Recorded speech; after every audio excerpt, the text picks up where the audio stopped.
Assalamualaikum and salam sejahtera. So this is pre-lab experiment number 5, chemical equilibrium.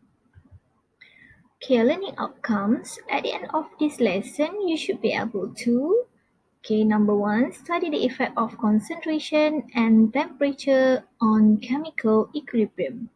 Number 2, determine the equilibrium constant Kc of a reaction. Okay, please read over the lab manual and then answer the following question.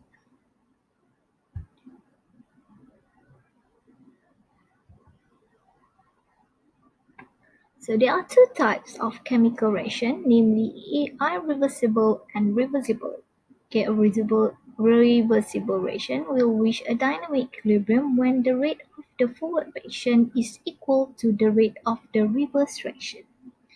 Okay, at this stage, one cannot observe any changes in the system as concentration of reactants are constant. This does not mean that the reaction have stopped. Instead, the reactions are still occurring but at the same rate.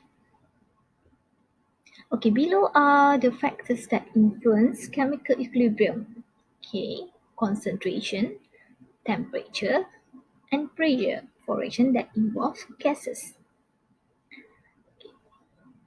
Okay, a change in one of the factors on a system that is already at equilibrium will cause the reaction to move the direction that minimizes the effect of the change. The direction of the change can be determined by applying Lee-Chatelier's principle. What is Lee-Chatelier's principle?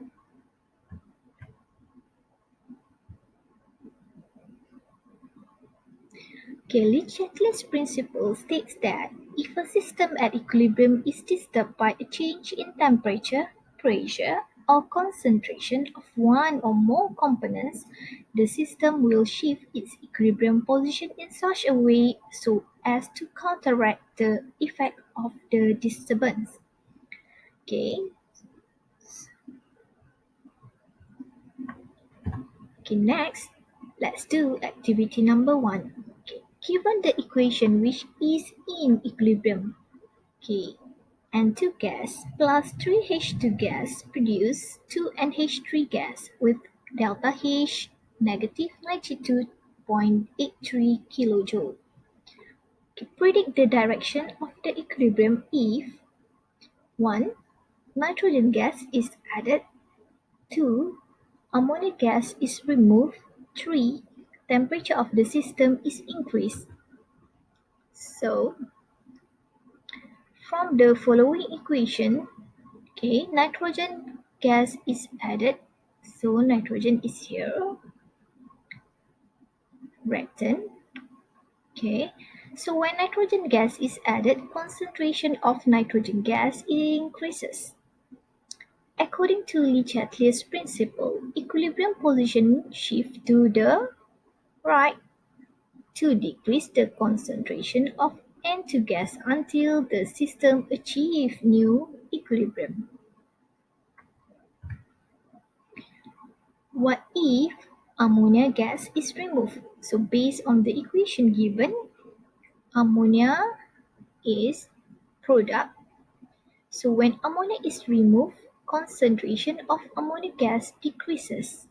According to Le-Chatelier's principle, equilibrium position shift to the right to increase the concentration of ammonia gas until the system achieves new equilibrium.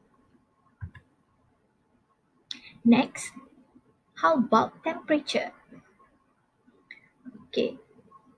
Temperature of system is increased. So when temperature of system is increased, so let's see the whole equation. Forward reaction is exothermic, negative exothermic.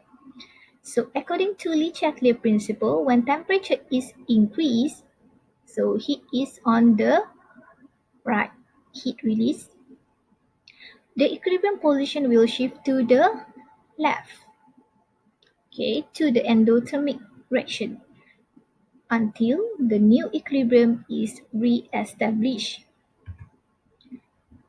Next, let's do activity number 2.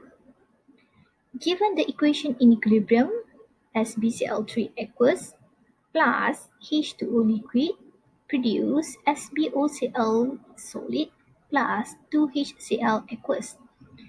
Okay, number 1, write the Kc expression for the above system. So as we know, Kc stand for concentration coefficient.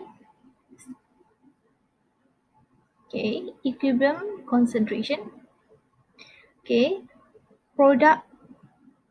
Okay, divide by reactant. So concentration of product raised to some powers. Okay, divide by concentration of reactant. So HCl is product.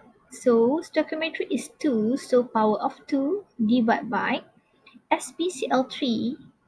Okay, aqueous.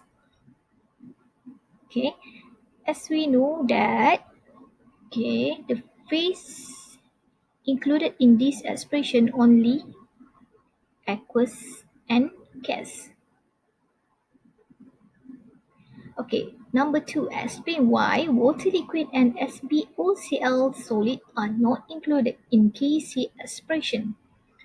So the concentration of water liquid and SbOCl solid, okay, liquid and solid are constant. So that's all. Thank you.